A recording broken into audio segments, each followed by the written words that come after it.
Osama bin Zayed রাদিয়াল্লাহু তাআলা আনহু রাসূলের স্নেহভাজন ছিলেন, কেন ছিলেন?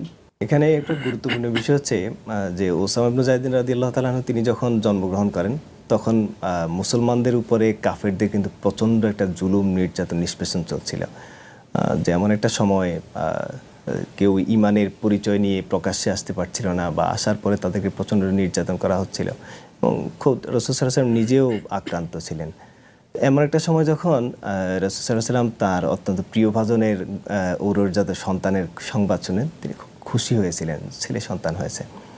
তারপরে পরবর্তীতে হাসান রাদিয়াল্লাহু তাআলা আনহু তিনি সহ যখন রাসূল সাল্লাল্লাহু আলাইহি ওয়াসাল্লাম তাদেরকে এইরকম দুই রানে বসিয়ে বুকে আগলে ধরে আল্লাহর কাছে দোয়া করতেন, আল্লাহ আমি এদের দুজনকে ভালোবাসি, আপনিও ভালোবাসেন, এবং প্রচণ্ড একটা স্নেহ করতেন।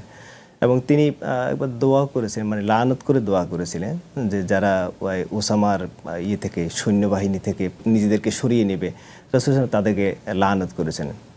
লানান নবী সাল্লাল্লাহু আলাইহি ওয়াসাল্লাম কুল্লা মান তাখাল্লাফা আন জাইশি উসামা ইবনে যায়েদ রাদিয়াল্লাহু তাআলা আনহু।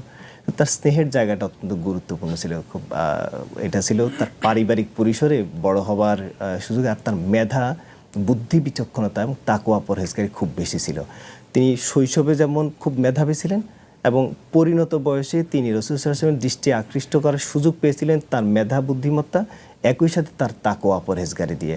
সেখানে স্নেহের জায়গাটা একটা পূর্ণতা পেয়েছে, যার ফলে দেখা গেছে যে শুধুমাত্র তো শারীরিক যোগ্যতা বা বুদ্ধি বিচক্ষণতা দিয়ে কিন্তু ইসলামী সেনাপতি নির্ধারণ হয় না, এবং অনেক বড় বড় সমরবিদ যারা তাদের সামনেও একজন যুবক, 20 বছরের যুবক একটা সাম্রাজ্যের বিরুদ্ধে যুদ্ধ করতে সেনাপতি নিয়োগ হয়, সেটা শুধুমাত্র তাকওয়া পরহেজগারি এটা যুক্ত হওয়ার কারণে। রাসূল সাল্লাল্লাহু আলাইহি ওয়াসাল্লাম স্নেহের কারণটাও মৌলিকভাবে এখানেও ছিল।